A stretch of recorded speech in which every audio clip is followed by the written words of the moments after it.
What's up, everybody? Welcome to Off the Rails, a recovery podcast dedicated to ending the stigma of addiction through open discussion on all things recovery related. My name is Mark, and with me always are Dave and Jared.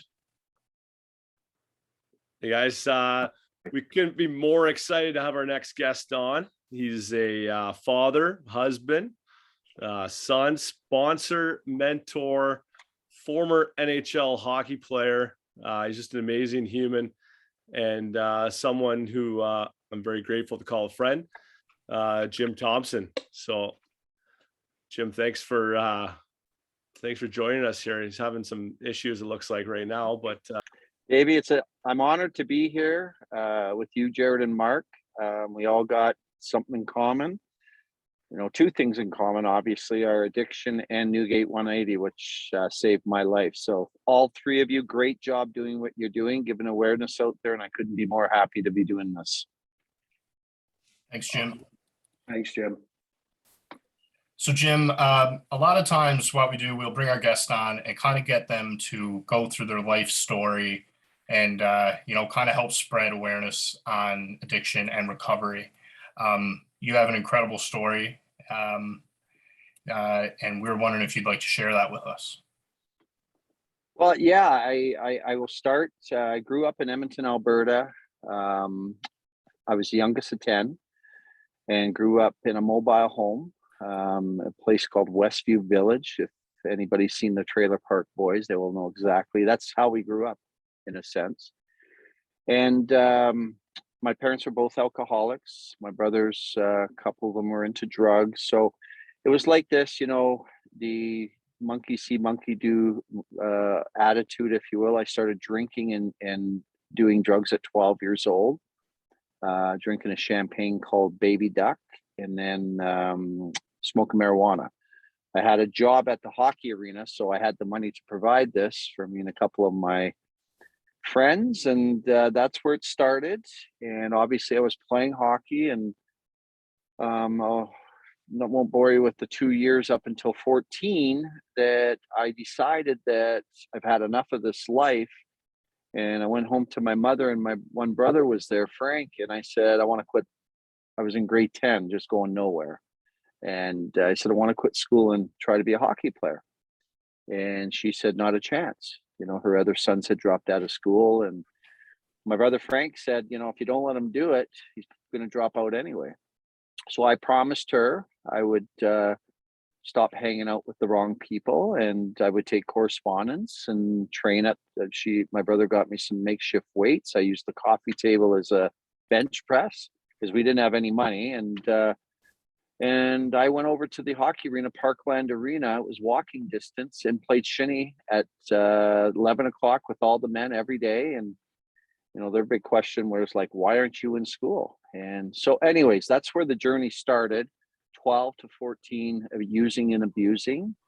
And then at 15 turning 16, I ended up going to meet unbeknownst to me, my uncle I'd never met, my Uncle Jimmy, in Markham, Ontario. He was a recovering alcoholic of 25 years. And my dad took me down to Toronto, to Markham, to meet him and my Aunt Roma. And the next thing you know, I'm living with them and playing for the Markham Waxers and the Toronto Marlboros of the OHL. Got drafted to Washington. And those two people, basically saved my life and my hockey career, because living with him with discipline and learning how to deal with my addiction as a young man, that helped me get to where I got to the platform to start my NHL career. Unfortunately, for all of us on this podcast today, we know that when you have the addiction in your system, it's always going to be there. So I was a very serious player. I trained hard, was always in great shape. But when there was an opportunity to have some fun, I took advantage of that. And then now, you're playing in Binghamton, New York, with living with two other roommates. You go to practice and you got nothing to do. So we got into the habit of going to, local pubs and drinking beer. And doing whatever else. And, slowly and surely you find your way into cocaine and lots of marijuana and lots of booze and finding your way through your pro career. And, I can say that I flirted, but never got really deep into it when I played because I was serious. But post career is when everything unraveled. And that's when, crack came involved and Oxycontin came involved, which almost killed me. I encourage every listener on this podcast today to watch Dope Sick on, I believe it's on Netflix. It's the story of Oxycontin, and it's an amazing story. And I was one of those victims that, survived it. 500,000 people didn't. So then, that just unraveled my life. I lost my family. My ex-wife and I obviously split up. And I did also go through an intervention and ended up in Newgate 180 14 years ago. And, it saved my life. I got the tools that I never got as a young man. My parents never told me they loved me, so I had, as you guys know, we spend a week on love, a week on relationships, a week on addiction, and a week on family. Well, guess what? What I never got, my parents were the best parents they knew how to be. I never got any of these, seeds planted to be, I thought love was, being with the girl, having fun and, kissing her goodnight, when actually love was a completely different thing. So you learn all these things as you guys can relate to.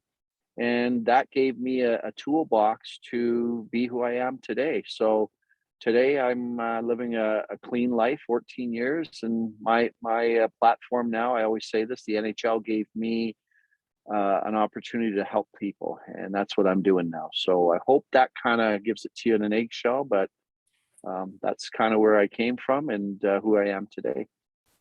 That's incredible. Jim, so you're obviously been involved in hockey your whole life, and you still are now.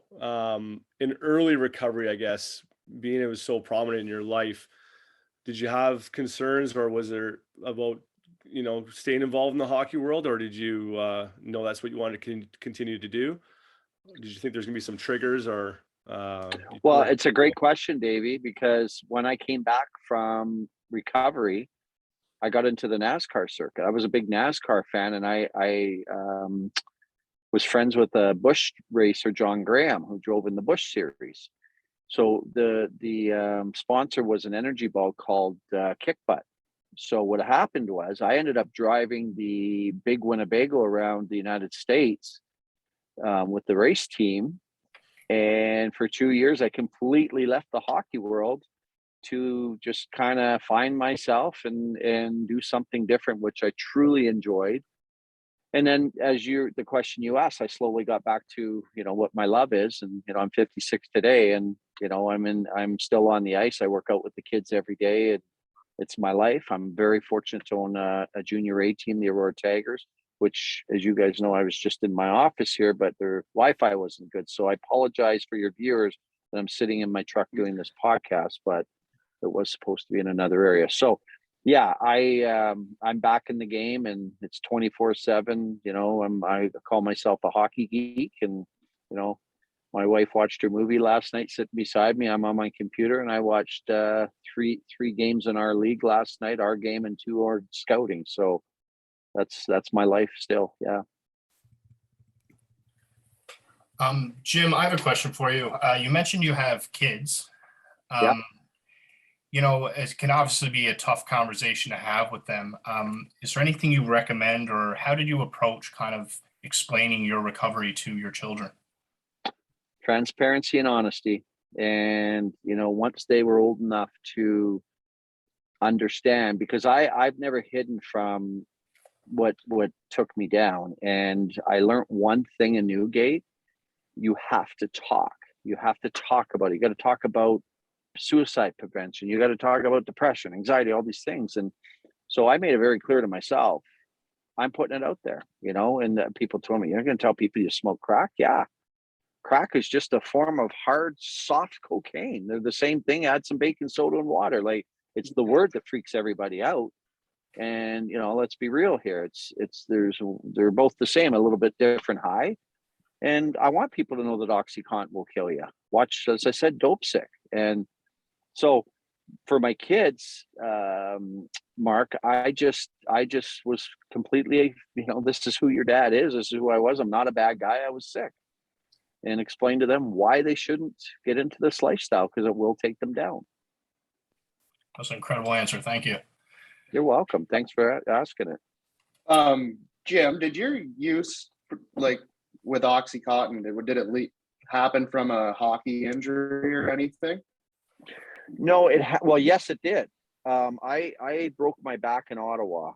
I hit an open gate in training camp, so I cracked my third vertebrae. So I believe I was out 6 or 8 weeks. So I didn't take Oxycontin then, but when my post career, I was with my first wife still, I couldn't get off the floor. So I got they diagnosed it as spinospinocelosis, where I broke my third vertebrae. And the doctor started me off on Percocet, and it didn't help. I still, it was just kind of making my stomach upset. So I never heard the word Oxycontin. He said, I'm going to give you something a little stronger. It's called Oxycontin. So he prescribed me Oxy 40s. Well, that was it. I was, flying. I was addicted to this stuff for 3 years, and it was the worst 3 years of my life, because it's just a completely, I never knew what detoxing from it was. You have to keep taking it. So a couple of times without education on this drug, when I would run out, I would be sick, throwing up, sweating, couldn't, like, if my bones would be aching, like it was awful, awful sickness. And then I pop another pill. Finally, I get my prescription. Well, guess what? I said, this can't happen anymore. So I had 3 doctors getting it for me. So by the time one was done, I'd feel another. So I was never out. And because I never wanted to feel like that. So until, the day where I did something really stupid. And this is a great story for everybody to hear. So my doctor was on to me, and he said, I can't keep giving you this stuff. It's going to kill you. So he was giving me prescriptions in the past, 50 pills, 75 at one time. So he said, we're going to reevaluate this next week. I want you to come in, and we're going to go through everything. I'm going to give you 15 pills for the weekend. I was just like, what? So being an addict and being as sick as I was, I changed the prescription to 150 pills, the writing, everything. So I've now become a felon, not knowing it because I'm so messed up. And I go into Shoppers Drug Mart that Friday, and with a sick feeling, and the pharmacist looks at me, and so she goes over and talks to a girl. She comes back. She charges me, they'll never forget it, the $389.26 for the 150 pills. And she says, I'm going to give you 10 today, and you got to come back and get the rest on Monday when our shipment comes in. I already know what's going down here, right? So Monday morning comes, and I got so much pain and anxiety and detoxation starting. I went back to the Shoppers. And what happened was, she right away got on the phone and called the police. And I right away got out of there and went home and said to my ex-wife, I said, I don't feel good. I'm going into bed. So anyway, I got a call at 3:38 in the afternoon, unknown caller. And it was the police saying, we have an issue here. And I can say today that I was blessed to talk my way out of it, and I never got charged.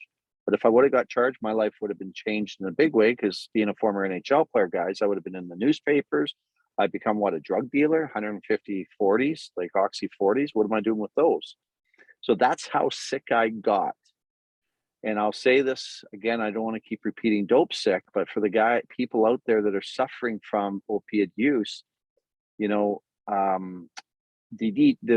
toughest thing we go through being into this type of drug is the detox. And it was a painful 7 days.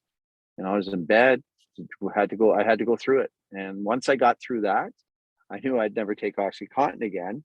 And here I am today to tell the story that that's how low you get. And then I had to look at myself playing with Wayne Gretzky in the Stanley Cup final, 10-year pro career, 6 NHL teams, and I become a monster and couldn't do anything about it.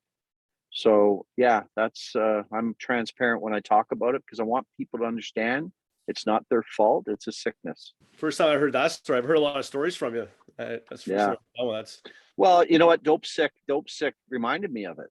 yeah. And I'm going, kids smashing windows in drugstores because you need it so bad, right? I'm like, oh my gosh, I looked at my wife now and I said, that was me, right? She knew that story, right? I don't hide from that story because that's how sick I was. I needed it. I had to get it. Speaking of kids, I mean, your junior hockey team now. You're in charge of running that club in Aurora.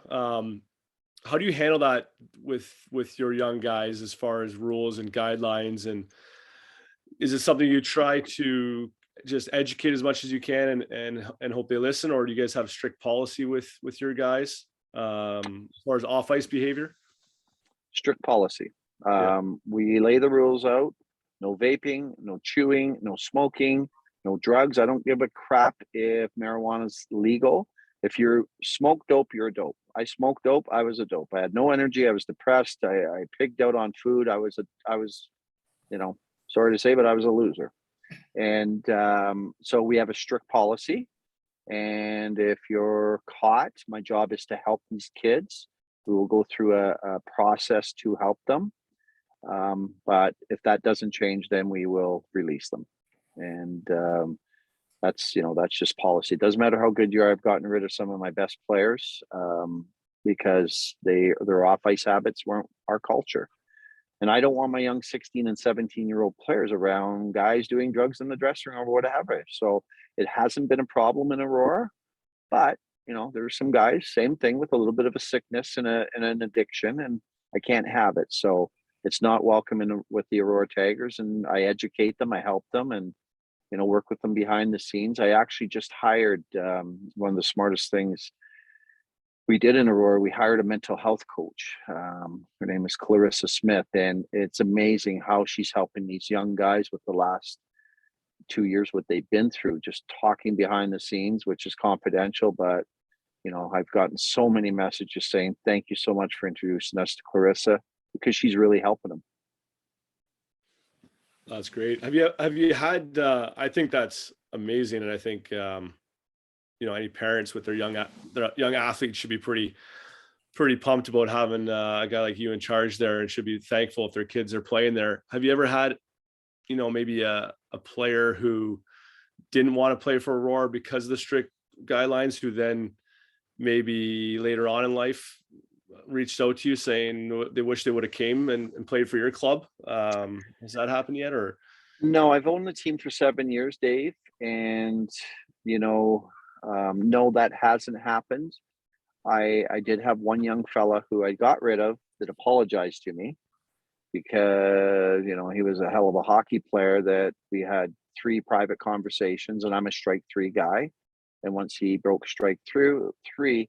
So later on, he did come back and just said, listen, I was wrong, and I want to thank you, and I screwed up. And, maybe that was one that you're pertaining to. But yeah, nothing so far where it's been so devastating and that sort of thing. It's been pretty minor. Jim, I think having the mental health coach is an incredible proactive approach. I guess like the NHL has their substance abuse program, which is a bit more reactive, right? Do you think, professional sports leagues should implement, proactive approaches like that, like educating players on, addiction and mental health? 100%. And what we got to remember, gentlemen, when I played, I'm not going to a staff member on the Washington Capitals and saying, look, come here, I got a problem. Because I know where it's going. It's going to David Poile and Brian Murray, or the late Brian Murray. And I've just, I've just opened up a can of worms. And I say this, if they get former players and would understand that the players can trust, if I had a guy like me that I could go to and say, listen, I need help, and I could trust this guy, then that makes it so much better.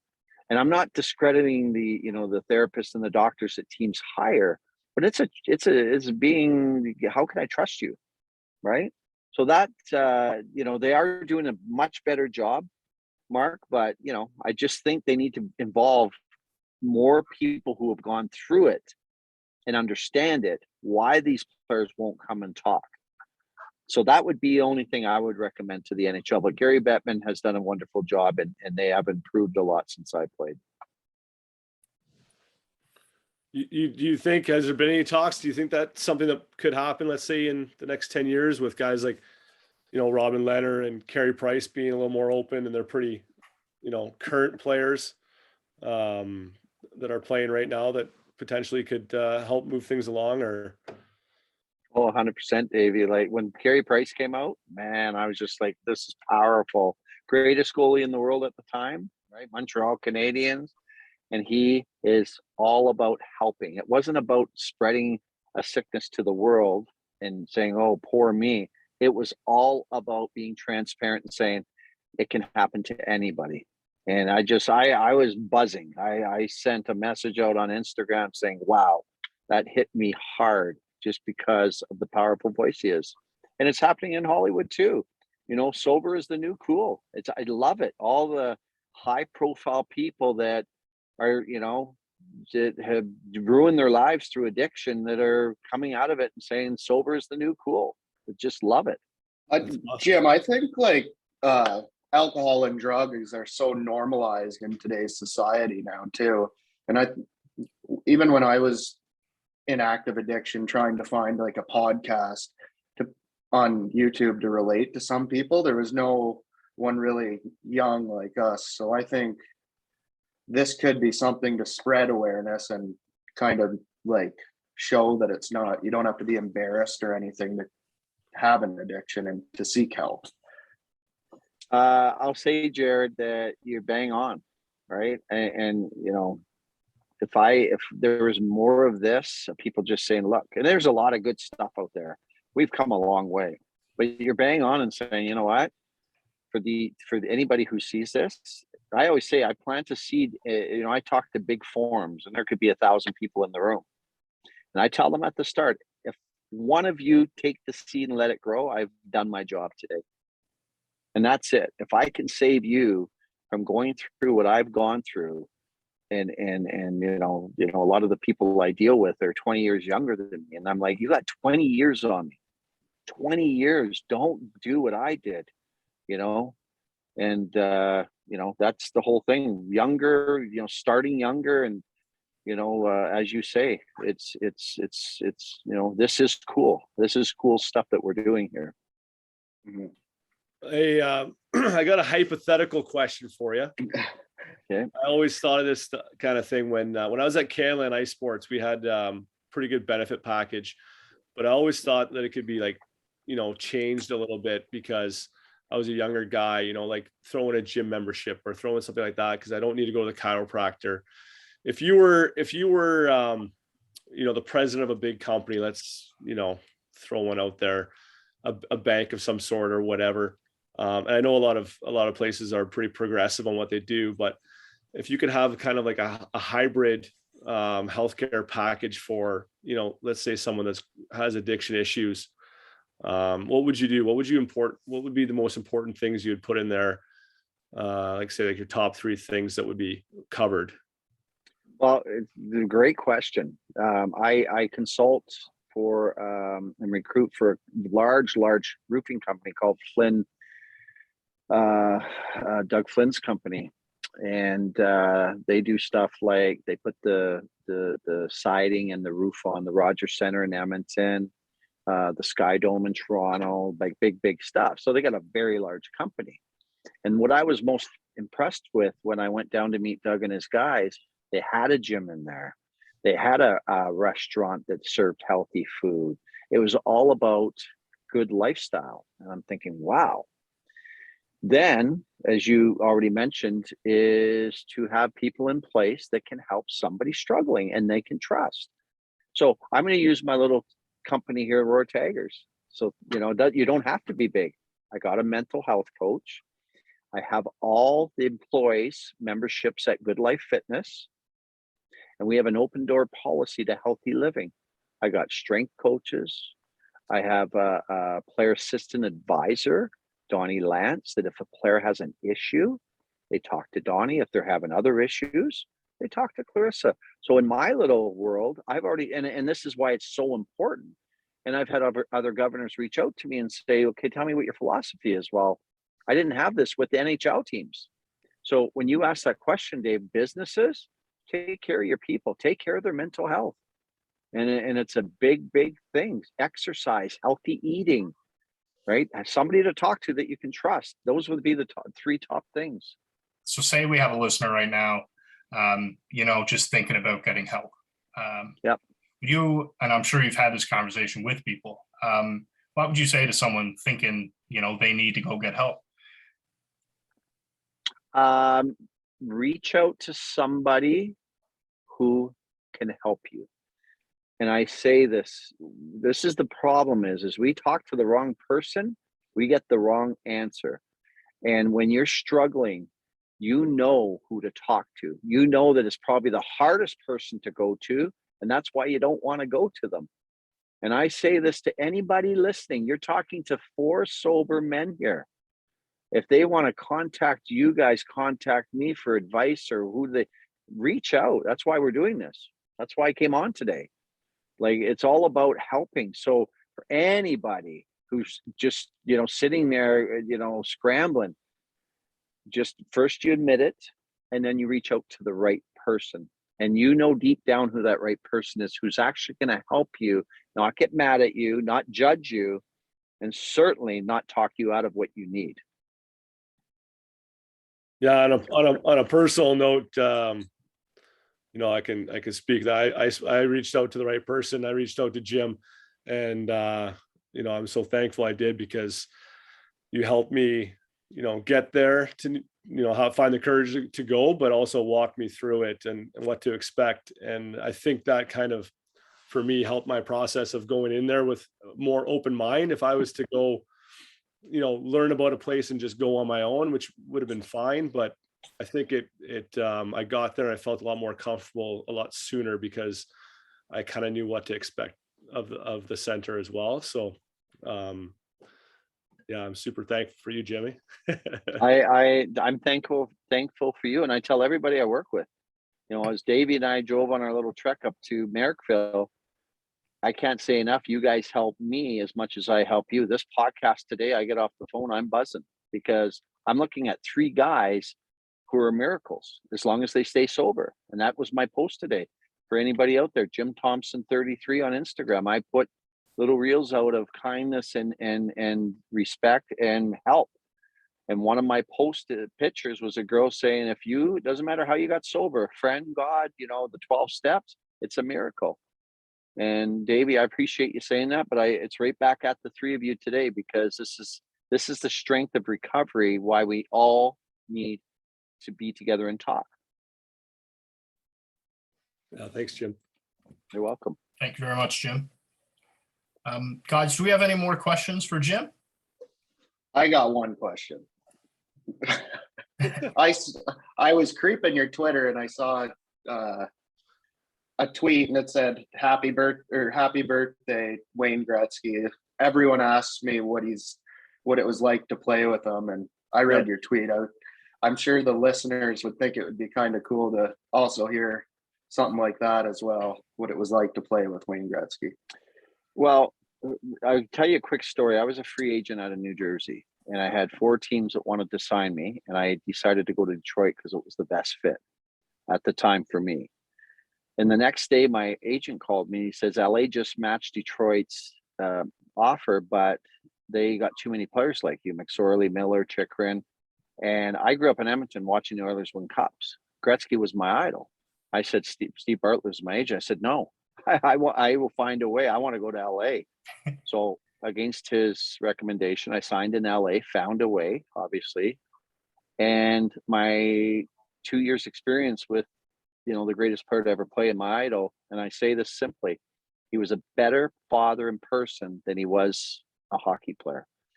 And what made Wayne special is he treated everybody equally.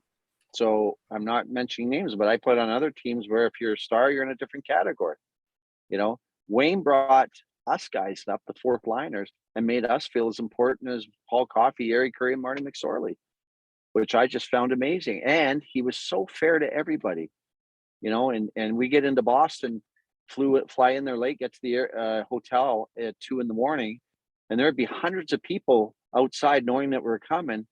And he'd let us all off the bus, and he would stand there for at least an hour and sign as many autographs as he could. And then what he would do is say, anybody I didn't get, come back tomorrow. But he didn't have to do that, you know, and not judging any other athletes, but this is what made the man special. And so, you know, he's a great role model. He's just a wonderful guy. And I'm so, you know, before I leave this earth, it's one of the highlights of my life that I got to play with my idol and learn from just such a wonderful family man. Yeah, that's pretty awesome. Yeah, Awesome. it is. Yeah. Jim, just want to thank you again for everything you do for the recovery community. You know, it's very special and it's amazing. So guys, if we don't have any more questions for Jim, I'll take us out. I want to So- thank you guys. Keep doing what you're doing, one day at a time. You know, nothing changes, and you guys are changing the world. Do not stop what you're doing. And when you don't think anybody's listening, remember one thing. If one person is on this podcast and you help them, you've done your job. Bottom line. Absolutely. So thank you. very Thank much. you guys. Thank you guys. Yep. Thank you, Jim. Okay. Have a great day, guys. You too. Thanks, Jim. Bye now. Thanks, Jim. All right, guys, if you or someone you know would like to be a guest on our podcast, hit us up in our information below. Jim's info will be down below as well. Thank you very much for listening.